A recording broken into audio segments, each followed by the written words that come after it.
నమస్తే can media ప్రేక్షకులకు స్వాగతం. నేను మీ అబ్బాయి నాయుడు. ఈరోజు ప్రధాన సంచికలో వార్తలను విశ్లేషించినట్లయితే మనం మొదటిగా ఈరోజు సాక్షి పేపర్లో ప్రధాన సంచికను చూసినట్లయితే ముసుగు తొలగింది, బూతులు బెదిరింపులు, ఉద్యోగులపై మంత్రులు టీడీపీ నేతలు దుర్భాషలు, పచ్చ చొక్కా వాళ్ళు వస్తే కుర్చీ వేసి టీ ఇవ్వాలన్న మంత్రి అచ్చెన్న, అధికారులు ఉద్యోగులు నిర్లక్ష్యంగా ఉంటే చర్యలు తప్పవు, చెప్పింది చేయకపోతే ఏం జరుగుతుందో చెప్పాల్సిన పని లేదని హెచ్చరిక, నర్సీపట్నం నడిరోడ్డులో మున్సిపల్ అధికారులపై అయ్యన్న దుర్భాషాలు, స్పీకర్ అవుతున్న అసెంబ్లీలో నిలబెడతానంటూ చిందులు, పోలీసులను గత ప్రభుత్వం తొత్తులుగా అభివర్ణించిన హోంమంత్రి అనిత. నిన్న వేరువేరు కార్యక్రమంలో జరిగిన శ్రీకాకుళంలో కింజరపు రామ్మోహన్ నాయుడు కేంద్ర మంత్రిగా బాధ్యతలు తీసుకొని తిరిగి శ్రీకాకుళం వచ్చిన సందర్భంగా జరిగిన యాత్రలో, విజయోత్సవ యాత్రలో ఒకానొక సందర్భంలో అచ్చెన్నాయుడు గారు మాట్లాడుతూ పచ్చ చొక్కా వాళ్ళు వస్తే కుర్చీ వేసి టీ ఇవ్వాలన్న మంత్రి అచ్చెన్న, అధికారులు ఉద్యోగులు నిర్లక్ష్యంగా ఉంటే చర్యలు తప్పవని హెచ్చరించినట్టు ఈరోజు సాక్షి పత్రికలో రాయటం జరిగింది. కానీ అతను అన్న సందర్భంలో మీరు ఒక పచ్చ బిల్ల తీసుకొని పోండి, గౌరవంగా పనిచేస్తారు, కుర్చీలో కూర్చోబెట్టి టీ ఇచ్చని చెప్పడం జరిగింది. కానీ అది అంత తీవ్రమైన వాక్యాన్ని అని కూడా చెప్పుకోకూడదు. ఎందుకంటే ఇటువంటి పరిణామాలన్నీ ఇంతకుముందు ప్రభుత్వం నేర్పించింది, ఇంట్లో కొత్త వింత ఏమి లేదు. కాకపోతే అయ్యన్న పాత్ర మాత్రం కొంత తీవ్రమైన స్వరంతో అధికారులని గట్టిగా మందలించడం జరిగింది. సరే, ఏది ఏమైనప్పటికీ కూడా రాజకీయాలలో, ప్రజాప్రభుత్వంలో ఇటువంటి సమర్థనీయం కాదు. కానీ ఇంతకుముందు ఉన్న ప్రభుత్వం ఇవన్నీ అనేక రకాలుగా ప్రజలని, అధికారులని హింసించి, ప్రత్యేకించి తెలుగుదేశం పార్టీ కార్యకర్తల్ని అవమానించి అనేక రకాల ఇబ్బందులు పెట్టింది. కాబట్టి వాటికి ప్రతీకారంగా ఇటువంటి కొన్ని జరిగే అవకాశం ఉంది. ఏది ఏమైనప్పటికీ కూడా ఇవన్నీ సమర్థనీయం కాదు. వాళ్ళు చేసినారని వీళ్ళు చేయటం అది కరెక్ట్ కాదు.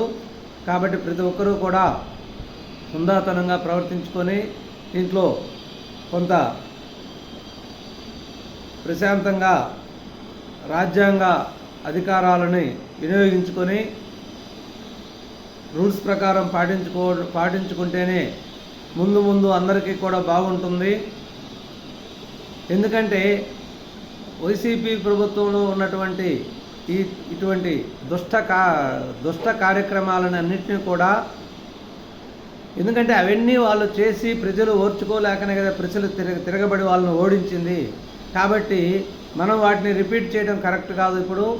కాబట్టి వీటిల్లో కొంత మనం సమన్వయంగా వ్యవహరించుకోవాలని నేను అభిప్రాయపడుతున్నాను. అదేవిధంగా 0.001% నిర్లక్ష్యం ఉన్న పరిష్కరించాల్సిందే. నీట్ పరీక్ష విధానంపై సుప్రీంకోర్టు కీలక వ్యాఖ్య.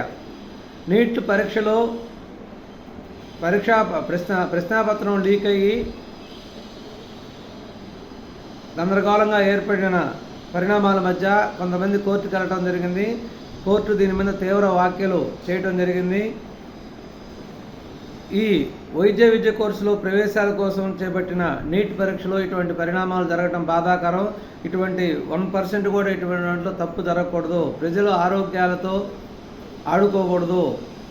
ఈ విధంగా పోయి డాక్టర్ కోర్సు చేసినోడు ఎలా న్యాయం చేయగలుగుతాడు అనే ఒక తీవ్రమైన వ్యాఖ్యలు చేయడం జరిగింది. బ్యాలెట్టే బెటర్.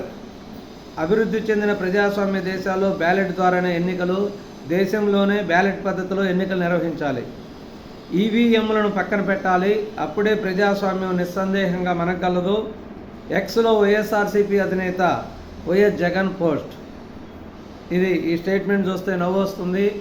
ఎందుకంటే 2019 సార్వత్రిక ఎన్నికల్లో 151 సీట్లు గెలిచినప్పుడు కొంతమంది అప్పుడు తెలుగుదేశం పార్టీ కార్యకర్తలు కూడా ఇదే అనుమానాల్ని వ్యక్తం చేసినారు. అంటే మనం గెలిస్తే ఒక రకంగా, మనం ఓడిపోతే ఒక రకంగా ఉండటం కరెక్ట్ కాదు. కాబట్టి సరే, ఓటమి చెందినప్పుడు ఏదో ఒక విధంగా సమర్థించుకోవాలి. కాబట్టి అంటే ఇప్పుడు కూడా వాళ్ళు ప్రజలు వాళ్ళని వ్యతిరేకించలేదు అనే ఆలోచనలో ఉన్నారు.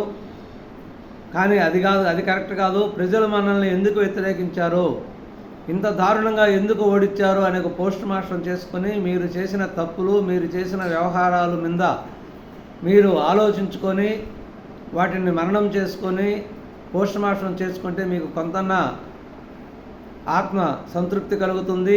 దాని మీద రిజల్ట్స్ అనేది మీకు తెలుస్తుంది, వాస్తవాలు తెలుస్తాయి.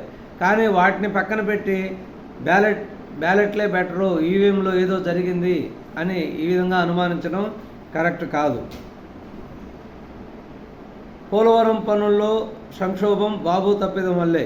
ఇది నిన్న మనం ఒక వీడియోలో కూడా చెప్పుకున్నాము. కానీ దాన్ని ఈ విధంగా ప్రధాన బ్యాన్ రైటింగ్గా కూడా రాయటం జరిగింది. సీఎం చంద్రబాబుతో పవన్ భేటీ. డిప్యూటీ సీఎం హోదాలో తొలిసారి సచివాలయానికి నేడు విజయవాడలో క్యాంపు కార్యాలయంలో బాధ్యతలు స్వీకరిస్తున్న పవన్ కళ్యాణ్. అదేవిధంగా 21 నుంచి అసెంబ్లీ సమావేశాలు 2 రోజుల పాటు నిర్వహించే అవకాశం. ఈ 2 రోజుల్లో ఎమ్మెల్యేల ప్రమాణ స్వీకారం, స్పీకర్, డిప్యూటీ స్పీకర్ ఎన్నిక కార్యక్రమాలను నిర్వహించే అవకాశం ఉంది. ప్రొటెం స్పీకర్గా గోరంట్ల బుచ్చయ్య చౌదరిని గవర్నర్ గారు ప్రమాణ స్వీకారం చేసే అవకాశం ఉంది. తర్వాత స్పీకర్గా దాదాపు అయ్యన్న పాత్రుడు పేరు, సీనియర్ సభ్యులైనటువంటి అయ్యన్న పాత్రుడు గారు పేరు ఖరారైనట్టు తెలుస్తుంది. అదేవిధంగా ఈ 2 రోజుల్లో పూర్తి స్థాయిలో ఎమ్మెల్యేల ప్రమాణ స్వీకారం అయిపోయిన తర్వాత 2వ రోజు స్పీకర్, డిప్యూటీ స్పీకర్ ఎన్నిక జరిగిన తర్వాత అసెంబ్లీ సమావేశాలు నిరవధికంగా వాయిదా పడే అవకాశం ఉంది. అదేవిధంగా ఈనాడు ప్రధాన సంచికలో చూసినట్లయితే వర్సిటీలు ప్రక్షాళన. దాదాపు గత 5 సంవత్సరాల నుంచి యూనివర్సిటీలన్నీ కూడా రాజకీయ వేదికలుగా తయారయ్యాయి. ఎందుకంటే ఎప్పుడు కూడా యూనివర్సిటీలకి రాజకీయాలకు అతీతంగా ఉండాలి. ఎందుకంటే విద్యార్థులు వాళ్ళు భావి పౌరులుగా తీర్చిదిద్దే అవకాశం ఉన్నటువంటి వేదిక ఈ యూనివర్సిటీలు.